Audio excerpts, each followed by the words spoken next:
Bonsoir à tous, bienvenue à ce flash d'information. Le Ramadan 2020 a débuté ce vendredi 24 avril. Pendant un mois, les musulmans d'ici et d'ailleurs vont jeûner quotidiennement. Les musulmans donc vont jeûner du lever du soleil au coucher. Ce Ramadan se tient donc dans un contexte particulier. À cause du coronavirus, les mosquées sont fermées et les rassemblements de plus de 50 personnes sont interdits. Mais les musulmans de Côte d'Ivoire se préparent pour ce Ramadan 2020 qui, je l'ai dit, aura donc une couleur tout à fait inédite du fait de cette crise sanitaire, ce mois étant traditionnellement marqué par les retrouvailles, notamment lors de la prière et des grands repas organisés pour rompre le jeûne. La solidarité, vertu promue en ce mois de Ramadan, se renforce en cette crise sanitaire. La Confédération générale des entreprises de Côte d'Ivoire s'y met. La CGC vient de débloquer 1 milliard de francs CFA pour son appui à la solidarité nationale, un don important qui vise à contribuer à la lutte contre le Covid-19 dans notre pays et freiner la propagation de ce virus mortel. La chaîne de solidarité s'étend à tous les niveaux. Le groupe Bolloré se tient aux côtés de la RTI dans cette crise sanitaire.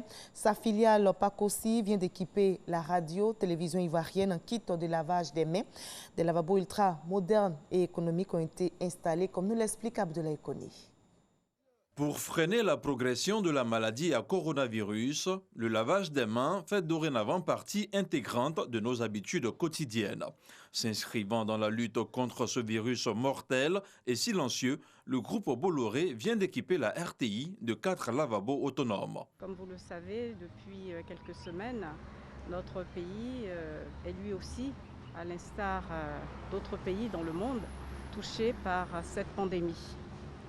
Et donc, le groupe Bolloré a voulu répondre ce matin à l'appel lancé par le président de la République en direction du secteur privé, en demandant un élan de solidarité. Donc, c'est cette solidarité que nous manifestons ce matin à l'endroit de la RTI, qui est un partenaire habituel du groupe Bolloré. Et vous savez que la RTI a une place particulière dans mon cœur. Selon le directeur général de la RTI, ce généreux don aura un impact positif sur la lutte contre la maladie à coronavirus. Je voudrais profiter de l'occasion pour remercier Madame le ministre Touder et le directeur général du groupe Bolloré pour cette attention et ce soutien à la RTI.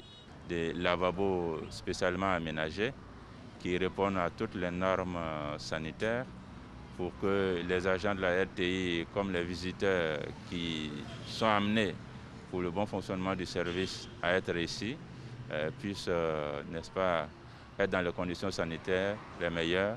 Ces équipements modernes conçus par le groupe Bolloré à travers sa filiale Pacossi confèrent une autonomie à son utilisateur. Ils permettent aussi de maîtriser la consommation en eau courante. La solidarité à l'échelle internationale, on en parle également dans ce 18 face à la pandémie de Covid-19. Le Congrès américain aux États-Unis a approuvé hier un nouveau plan d'aide de 483 milliards de dollars pour soutenir l'économie et les hôpitaux tout en renforçant les capacités de dépistage.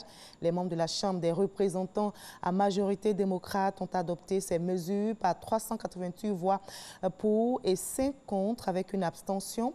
Le président Donald Trump devrait promulguer rapidement ce nouveau plan que le Sénat contrôlé par les Républicains avait déjà approuvé à l'unanimité mardi dernier.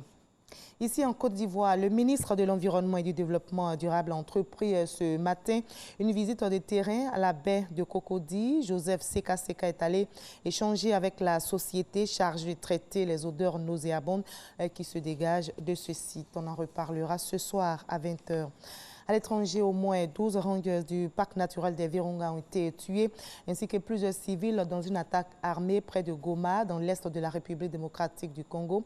C'est l'une des plus lourdes attaques visant donc ces derniers dans cette région où les groupes armés sont très actifs. Il y a eu en plus 4 civils usagers de la route qui étaient manifestement visés par les assaillants.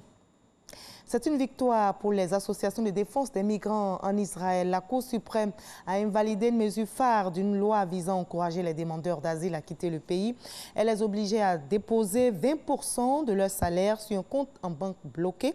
Dans un jugement publié hier jeudi 23 avril, la Cour a estimé que cette mesure est contraire aux droits fondamentaux des demandeurs d'asile. On va se retrouver à 20h pour la grande édition, mais juste après ce Flash Info, suivez l'info régionale pour avoir toutes les nouvelles de nos régions ici en Côte d'Ivoire.